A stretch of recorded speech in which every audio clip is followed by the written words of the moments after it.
Hello, hunters. I've neglected you for way too long. It's been a month since I made the last hunter video, and sorry. Today we're going to be using the Liar's Handshake with Top Tree Arcstrider due to request, but honestly it is really fun to use. The only downside to it is that it doesn't fare well in way high tier content, such as Masters or GM Nightfalls, or even Master Lost Sectors for that matter. It is doable, but you need to rely on your weapons a bit more than just using your melee. Before we get into today's video, just gonna say real quick, the mods are in the description down below, and I also have timestamps down below for each section of the video if you want to skip to a certain portion. With that out of the way, let's continue on to the video. So first thing that I want to know is that I'm going to be using the Charge of Light mods Well of Ions, Argent Ordnance, Elemental Charge, Overload Wellmaker, and finally Reactive Pulse. I'll be going over these in just a little bit, but first I want to clarify what the Liar's Handshake actually does and how it's actually going to be faring into this setup. Using your arc melee ability or being hit by a melee attack will allow you to follow up with an extremely powerful melee counterpunch that will heal you. That healing is very nice. It is instant from the moment you actually use that melee hit, and not only that, you're going to be getting health regeneration as well due to combination blow whenever you kill an enemy. It stacks up to 3 times, and each time you get a stack, it ups your damage from your melee, both from your normal melee hits as well as your melee from Liar's Handshake. Regarding the actual damage stats for the melee hits, it goes from 0 stacks 7,103 and 21,309, with 1 stack 11,365 and 34,094, with 2 stacks 27,276 as well as 81,826, and 3 stacks finally 43,641 as well as 130,000. The damage stacks pretty highly, so I would recommend stacking your combination blow as frequently as you possibly can. It is a bit inconvenient to stack sometimes depending on the situation that you're in, but if you can manage to actually get the stacks flowing, then you'll be able to one-shot nearly every ad in the game, so long as it isn't a GM Nightfall. Moving past the Liar's Handshake, let's go on to the mods. So for our mods, the main goal, the main objective that we have here is to pair up everything we can to help us survive while using our melee hits, as well as to capitalize on actually getting kills as well as executing enemies with the Liar's Handshake. With that being said, most of the mods that we're going to be using is going to be Elemental Well mods, with 2 of them just being a basic Charge of Light mod, getting us Charge of Light stacks, and then 1 using up our Charge of Light stacks. I worded that weird, but that's going to be Reactive Pulse. But anyway, first off, Well of Ions. What this does, picking up an Arc Elemental Well causes your next melee to do increased damage. It's nice whenever we can get finishers off, but it isn't really necessary whenever we stack our combination blow. And we're going to be getting those Arc Elemental Wells from Overload Wellmaker, which just gets us 2 Elemental Wells whenever we kill a combatant with a finisher. Now with those Elemental Wells, we're also going to be getting Charge of Light from them because of Elemental Charge, and we're going to be using those Charge of Light stacks for Argent Ordnance as well as Reactive Pulse. Argent Ordnance is just going to be buffing our rocket launcher so it has more damage as well as reload speed, and Reactive Pulse is going to be primarily making us more tanky whenever we're performing finishers, but it is also going to be getting us some arc burst damage around us whenever we're surrounded by combatants and take damage. Some other mods worth noting as well are Outreach, which gives us our melee cooldown a bit faster whenever we dodge. A bit unnecessary, but you can run it if you want. The reason why it's so unnecessary is because our dodge and our melee are going to be recharging side by side constantly over and over again whenever we get a melee kill, and we're also going to be using hands-on as well as ashes to assets, which just gets us super energy on grenade kills as well as our melee kills. Some other mods worth noting as well are Font of Might as well as Font of Wisdom. If you want to get more super energy, Font of Wisdom is the way they go. If you want to deal more arc damage with a weapon in particular, then using Font of Might is also a good option if you want to be using those Elemental Wells for your weapons too. Blast Radius isn't a bad option either to become Charge of Light if you don't want to be using Elemental Well, and Taking Charge is a good option too if you want to pick up the Orbs of Power from your weapons, so long as they're masterworked, of course. And that is going to be it in terms of the mods. Next up, we're going to go over the weapons. So for the weapons,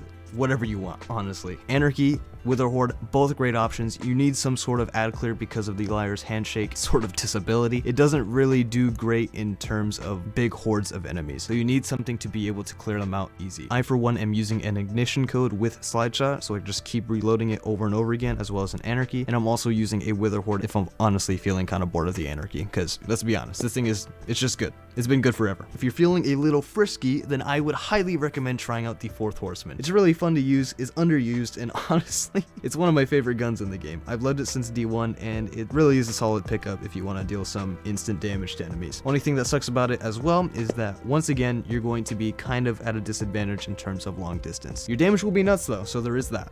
Alright, and finally our stats. I just said screw it, I'm running resilience as well as recovery. You can go 100 resilience, 100 recovery, or even 100 discipline if you're really feeling it, but I would highly advise not going into really anything besides recovery or resilience. You don't really need grenade energy, you don't need your super energy, and you absolutely do not need any strength or mobility. And with that being said, that is the video. A liar's handshake video for your hunters. I am sorry if this wasn't enough. I am planning on using the Shards of Galanor as well, trying to make a setup with that, but there is only really one setup to run with this, and that's like energy converter with a bunch of like stacking Charge of Light mods, such as stacks on stacks, supercharged and charged up, but we'll see what happens. I'll see you guys in the next one. No more rambling from me. Peace.